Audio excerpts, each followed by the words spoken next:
गुरुदेव भगवान की जय। प्यारे कृष्ण कन्हैया लाल की जय। श्री लिंग महापुराण पूर्व भाग चल रहा है। आज है 20वां अध्याय। शेष सैया पर आसीन भगवान विष्णु के नाभि कमल से ब्रह्मा जी का प्रादुर्भाव, भगवान शिव की माया से दोनों का विमोहित होना, विष्णु द्वारा ब्रह्मा के प्रति शिव महात्म्य का कथन। ऋषिगण बोले, हे सूत जी, प्राचीन काल में पाद्म कल्प में ब्रह्मा जी कमल से किस प्रकार जायमान हुए और पुरुषोत्तम विष्णु ने उन ब्रह्मा के साथ शिव का दर्शन कैसे किया। कृपया अब इन सब वृत्तांतों का आप विस्तार पूर्वक वर्णन करें। सूत जी बोले, प्रलय के समय चारों ओर जल ही जल तथा घोर घनीभूत अंधकार व्याप्त था। उस प्रलय सागर के मध्य शंख चक्र गदा धारण किए, नील मेघ के सदृश वर्ण वाले, कमल के समान नेत्र वाले, मुकुट धारण किए, 8 भुजाओं वाले, विशाल वक्ष स्थल वाले, लोकों की योनि कहे जाने वाले सभी जीवात्माएं जिनके मुख से निकली हैं, ऐसे योगात्मा तथा योगविद सर्वात्मा नारायण पुरुषोत्तम लक्ष्मीपति भगवान विष्णु किसी अनिर्वचनीय योग में स्थित होकर 1000 फणों से सुशोभित शेषनाग के अप्रतिम ओज संपन्न अति उन्नत तथा छाया युक्त फण रूप सैया को भली भांति बिछाकर प्रलय सागर स्थित उस महान पर्यंक शेष सैया पर शयन कर रहे थे। इस प्रकार वहाँ शयन कर रहे गूढ़ रहस्यों वाले सर्वव्यापी आत्मा राम विष्णु ने अपनी क्रीड़ा के निमित्त अत्यंत ऊंचे वज्रदंड से युक्त एक कमल, जो शतयोजन विस्तीर्ण तथा प्रखर सूर्य के समान था, अपनी नाभि से लीलापूर्वक उत्पन्न किया। कमल के साथ क्रीड़ारत उन देवश्रेष्ठ विष्णु के पास आकर हिरण्यगर्भ अंडज सोने के वर्ण वाले अतीन्द्रिय 4 मुख वाले तथा विशाल नेत्रों वाले ब्रह्मा ने शोभा संपन्न दिव्य सुंदर तथा सुगंधित कमल के साथ सुंदर नैनों वाले विष्णु को खेलते हुए देखा। तत्पश्चात उनके सन्निकट पहुंचकर ब्रह्मा जी ने विस्मय पूर्वक भाव से विनम्रता युक्त वाणी से उनसे पूछा, आप कौन हैं और इस समुद्र के मध्य आश्रय लेकर क्यों सो रहे हैं। उन ब्रह्मा का यह सुखद वचन सुनकर विष्णु जी पर्यंक से उठकर बैठ गए और नेत्रों में प्रसन्नता भरकर उनके उत्तर में कहने लगे कि मैं प्रत्येक कल्प में इसी स्थान का आश्रय लेकर शयन करता हूँ। जो कुछ भी किया जाना है, किया गया है और किया जा रहा है, तथा स्वर्गलोक, आकाश, पृथ्वी एवं भुवरलोक, इन सब का परम पद मैं ही हूँ। उनसे इस प्रकार कहकर भगवान विष्णु ने पुनः उनसे पूछा, ऐश्वर्य संपन्न आप कौन हैं तथा मेरे पास कहाँ से आए हैं। आप पुनः कहाँ जाएंगे तथा आपका निवास स्थान कहाँ है। विश्वमूर्ति स्वरूप आप कौन हैं तथा मैं आपके लिए क्या करूं। विष्णु के ऐसा कहने पर महात्मा शिव की माया से मोहित होने के कारण भगवान जनार्दन को पहचाने बिना पितामह ब्रह्मा उन्हीं शिव की माया से मोह को प्राप्त अविज्ञात विष्णुदेव से कहने लगे, जिस प्रकार आप इस जगत के आदिकर्ता तथा प्रजापति हैं, वैसे ही मैं भी हूँ। जगत के रचयिता ब्रह्मा जी का यह विस्मयकारी वचन सुनकर और उनकी आज्ञा लेकर विश्व की उत्पत्ति करने वाले योगी महायोगी विष्णु भगवान कौतूहलवश ब्रह्मा के मुख में प्रविष्ट हो गए। ब्रह्मा जी के उदर में प्रवेश करके वहाँ पर 18 द्वीपों, सभी समुद्रों, समस्त पर्वतों, ब्राह्मण आदि 4 वर्णों के जनसमूहों, सनातन 7 लोकों तथा ब्रह्मा से लेकर तृण पर्यंत सभी स्थावर जंगम पदार्थ देखकर महाभुज महातेजस्वी विष्णु भगवान अत्यंत विस्मित हुए। अहो, इनकी तपस्या का ऐसा प्रभाव। ऐसा बार बार कहते हुए विष्णु भगवान उदर के अंदर विविध लोकों तथा अनेक स्थानों पर 1000 वर्षों तक भ्रमण करते रहे, किंतु जब उसका अंत नहीं पा सके तब वे शेषशायी जगदाधार नारायण उन ब्रह्मा के मुख मार्ग से बाहर निकलकर उनसे कहने लगे, हे अनघ, आप भगवान हैं। आप आदि अंत मध्य काल दिशा आकाश आदि से युक्त हैं। मैं आपके उदर का अंत नहीं देख पाया। ऐसा कहकर भगवान विष्णु ने ब्रह्मा से पुनः यह कहा, हे सुरश्रेष्ठ, मैं भी इसी तरह भगवान हूँ। अब आप भी मेरे शाश्वत उदर में प्रवेश करके इन्हीं अनुपम लोकों का दर्शन करें। लक्ष्मीकांत विष्णु की यह आह्लादकारिणी वाणी सुनकर उन्हें प्रसन्न करते हुए ब्रह्मा जी उनके उदर में प्रविष्ट हुए। सत्य पराक्रम वाले ब्रह्मा जी ने विष्णु के उदर में स्थित उन्हीं सब लोकों को देखा और उसमें बहुत भ्रमण करने के उपरांत भी विष्णुदेव के उदर का अंत नहीं पा सके। सभी इंद्रिय द्वारों को निरुद्ध करके मैं सुखपूर्वक सो लिया। ऐसा सोचकर और ब्रह्मा जी की गति को जानकर सर्वव्यापक विष्णु जी ने शीघ्र ही उनकी अभिलाषा पूर्ण करने की इच्छा की। तत्पश्चात सभी द्वारों को बंद देखकर पितामह ने अत्यंत सूक्ष्म रूप धारण करके नाभि में मार्ग पाया तथा पद्म सूत्र कमलनाल के सहारे पुष्कर कमल से स्वयं को बाहर निकाला। तदनंतर पद्मगर्भ के समान कांति वाले जगद्योनि स्वयंभू पितामह भगवान ब्रह्मा कमल के ऊपर शोभित हुए। उस समुद्र के मध्य ब्रह्मा और विष्णु में अनेक प्रकार से संघर्ष चल रहा था। उसी समय श्रेष्ठ स्वर्ण के समान वस्त्र को धारण करने वाले अमेय आत्मा वाले जीवों के स्वामी शूलपाणी महादेव कहीं से वहां पर पहुंच गए जहां वे शेषशायी अनंत विष्णु भगवान थे। उनके शीघ्रता पूर्वक चलने से चरणों के प्रहार से संपीड़ित होकर समुद्र जल की बड़ी बड़ी बूंदें आकाश तक पहुंचने लगी और वहां कभी अत्यंत गर्म तथा कभी अत्यंत शीतल वायु बहने लगी। उस महान आश्चर्य को देखकर ब्रह्मा ने विष्णु से कहा कि ये शीतल एवं उष्ण जल की बूंदें इस कमल को अत्यधिक कंपायमान कर रही हैं। इस विषय में मेरी शंका का समाधान कीजिए, अथवा आप कुछ और करना तो नहीं चाहते।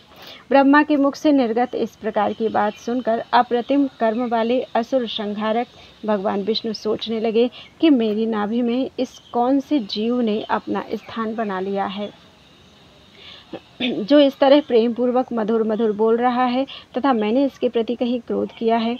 ऐसा मन में ध्यान करके विष्णु भगवान यह उत्तर देने लगे, आप भगवान हैं और आपको यहाँ कमल के विषय में व्याकुलता क्यों हो रही है? हे देव, मैंने कौन सा श्रेष्ठ कार्य किया है जो आप मुझसे प्रेम पूर्वक बोल रहे हैं? हे पुरुष श्रेष्ठ, इसका कारण मुझे यथार्थ रूप से बताइए। लोक यात्रा का अनुवर्तन करने वाले तथा कमल की आभा के समान नेत्र वाले देवेश्वर विष्णु के इस प्रकार बोलने पर वेद निधि प्रभु ब्रह्मा ने उनसे कहा, यह मैं आपकी ही इच्छा से पूर्व काल में आपके उदर में प्रविष्ट हुआ था। हे प्रभु, जिस प्रकार प्रथम मेरे उदर में प्रवेश करके आपने सभी लोकों को देखा था, उसी प्रकार मैंने भी आपके उदर में उन संपूर्ण लोकों का दर्शन किया है। हे अनघ, वहाँ मैं 1000 वर्षों तक चक्कर लगाता रहा। इसके बाद ईर्ष्या भाव से युक्त होकर आपने मुझे वश में करने की इच्छा से चारों ओर से सभी इंद्रिय द्वार शीघ्रतापूर्वक बंद कर लिए। तदनंतर हे महाभाग, मैं अपने तेज के प्रभाव से विवेक पूर्वक अति सूक्ष्म रूप धारण कर आपके नाभि कमल से बाहर निकल आया। इसके लिए आपके मन में थोड़ा सा विषाद नहीं होना चाहिए। हे विष्णु, जो यह मेरा बाहर निकलना हुआ है वह किसी विशेष कार्य के लिए हुआ है। अब आप मुझे यह बताइए कि मैं क्या करूं। तदनंतर पितामह ब्रह्मा की प्रिय मधुर पवित्र तथा कल्याणमयी वाणी सुनकर हिरण्यकशिपु के शत्रु अप्रमेय आत्मा भगवान विष्णु ने ईर्ष्या रहित होकर उनसे यह वचन कहा कि आपके नाभि कमलोद्भव रूप इस कार्य के लिए मैंने कोई प्रयास नहीं किया है। आपको बोध कराने की इच्छा से मैंने तो क्रीड़ापूर्वक दैवयोग से यूं ही अपने सभी दरवाजे शीघ्र बंद कर लिए थे। इसे आप कुछ भी अन्यथा न समझें। हे कल्याणकारक, आप मेरे मान्य तथा पूज्य हैं, अतएव मैंने आपका जो भी अपकार किया है वह सब आप क्षमा करें। हे प्रभु, मेरे द्वारा वहन किए जाते हुए आप अब कमल से उतर आइए, क्योंकि आपके अत्यंत गुरुतर तथा तेज संपन्न होने के कारण मैं आपका भार सहन करने में समर्थ नहीं हूँ। तब ब्रह्मा ने कहा कि आप मुझसे वरदान मांगिए। इस पर विष्णु कहने लगे, हे प्रभु, आप कमल से नीचे उतर आइए और यही वर दीजिए कि आप मेरे पुत्र बनेंगे। हे शत्रुदलन, इससे आपको भी अपार हर्ष प्राप्त होगा। हे प्रभु, आप सद्भावना पूर्वक वचन बोलिए और कमल से नीचे उतर आइए। आप महायोगी तथा प्रणव रूप हैं, आप हमारे पूज्य हैं। आज से आप सबके स्वामी हैं तथा श्वेत पगड़ी से सदा शोभायमान रहेंगे और इस प्रकार पद्म योनि नाम से लोक में प्रसिद्ध होंगे। हे ब्रह्मन, हे प्रभु, आप मेरे पुत्र तथा 7 लोकों के स्वामी हो।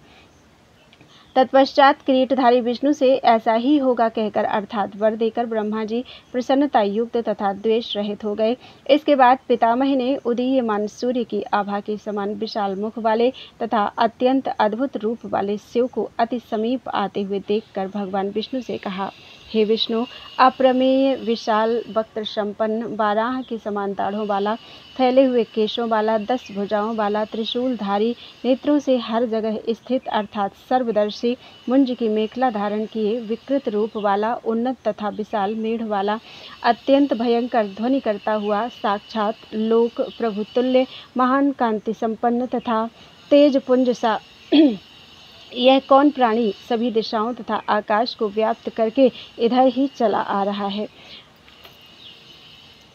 ब्रह्मा के इस प्रकार कहने पर भगवान विष्णु ने उनसे कहा, इस सागर में चलने के कारण जिनके दोनों पैरों के आघात से आकाश में महान वेग से जलाशय उठ रहे हैं, सभी ओर उठी हुई विशाल जल बूंदों से आप सिक्त हो चुके हैं, जिनकी नासिका से निकली वायु से आपके साथ कंपायमान यह महापद्म जो मेरी नाभि से उत्पन्न है, स्वच्छंदता पूर्वक दोलायमान हो रहा है, वे ही आदि अंत रहित पार्वतीनाथ प्रभु शिव आ रहे हैं। अब हम दोनों मिलकर स्तोत्र के द्वारा इन वृषध्वज महादेव की प्रार्थना करें। तत्पश्चात कमल की आभा के समान नेत्रों वाले भगवान विष्णु से ब्रह्मा जी ने कुपित होकर कहा कि लोकों के स्वामी तथा सर्वव्यापी स्वयं अपने को एवं जगत के कर्ता मुझ सनातन ब्रह्मा को आप नहीं जानते। हम दोनों से बढ़कर यह शंकर नाम वाला कौन है? उन ब्रह्मा का वह क्रोध युक्त वचन सुनकर भगवान विष्णु बोले, हे कल्याणकारक महात्मा शिव के लिए ऐसा निंदित वचन मत बोलिए। ये महादेव साक्षात धर्म स्वरूप हैं, अत्यंत प्रचंड हैं, महायोग प्रदीप्त करने वाले तथा वर प्रदान करने वाले हैं। ये शिव ही इस जगत के कारण हैं। ये प्राचीन पुरुष हैं, समस्त बीजों अर्थात कारणों के मूल बीज अर्थात परम कारण हैं, निर्विकार हैं एवं एकमात्र ज्योति के रूप में जगत को प्रकाशित कर रहे हैं। जिस प्रकार बच्चे खिलौनों से खेलते हैं, उसी प्रकार ये महादेव स्वयं जगत के साथ खेलते रहते हैं, अर्थात नानाविध लीलाएं रचते रहते हैं। प्रधान, अव्यय, योनि, अव्यक्त, प्रकृति, तम, नित्य आदि ये नाम मुझ प्रसव धर्मा के ही हैं, और जिनके विषय में आपने पूछा है कि ये कौन है, वे शिव जन्म मरण आदि दुखों का भली भांति अनुभव करके वैराग्य को प्राप्त यतियों द्वारा दृष्टिगत किए जाते हैं। ये शिव बीजवान हैं, आप बीज हैं तथा सनातन रूप मैं योनि हूँ। विष्णु के इस प्रकार कहने पर विश्वात्मा ब्रह्मा ने उनसे पूछा, आप योनि में बीज तथा महेश्वर शिव बीजी किस प्रकार हैं? आप मेरे सूक्ष्म तथा अव्यक्त संदेह का निवारण करने की कृपा करें। अनेक प्रकार से लोकतंत्री ब्रह्मा की उत्पत्ति जानकर भगवान विष्णु ने उनके इस परम निगूढ़ प्रश्न का उत्तर दिया, इन महादेव से बढ़कर अन्य कोई भी गूढ़ तत्व नहीं है। महत्त्व का सर्वोत्कृष्ट स्थान अध्यात्म ज्ञानियों का कल्याणमय पद है। उन्होंने अपने को सगुण तथा निर्गुण इन दो रूपों में विभाजित किया। उनमें जो निर्गुण हैं वे अव्यक्त रूप में तथा जो सगुण हैं वे महेश्वर रूप में प्रतिष्ठित हैं। प्राचीन काल में सृष्टि के आदि में माया की विधि को भी जानने वाले अगम्य तथा दुर्बोध उन्हीं महादेव के लिंग से प्रादुर्भूत बीज सर्वप्रथम मेरी योनि में गिरा। पुनः कालांतर में उस सागर रूप योनि में वह बीज स्वर्ण के अंड में परिवर्तित हो गया। 1000 वर्षों तक वह अंड जल में ही स्थित रहा। इस अवधि के अंत में वायु के द्वारा यह 2 भागों में विभक्त हो गया। एक खंड से आकाश तथा दूसरे से पृथ्वी का प्रादुर्भाव हुआ। यह अति उन्नत जो स्वर्ण पर्वत मेरु है, वह उस अंड के गर्भावरण से निर्मित हुआ। तत्पश्चात प्रतिसंध्यात्मा देवाधिदेव हिरण्यगर्भ चतुर्मुख महाप्रभु भगवान ब्रह्मा आविर्भूत हुए।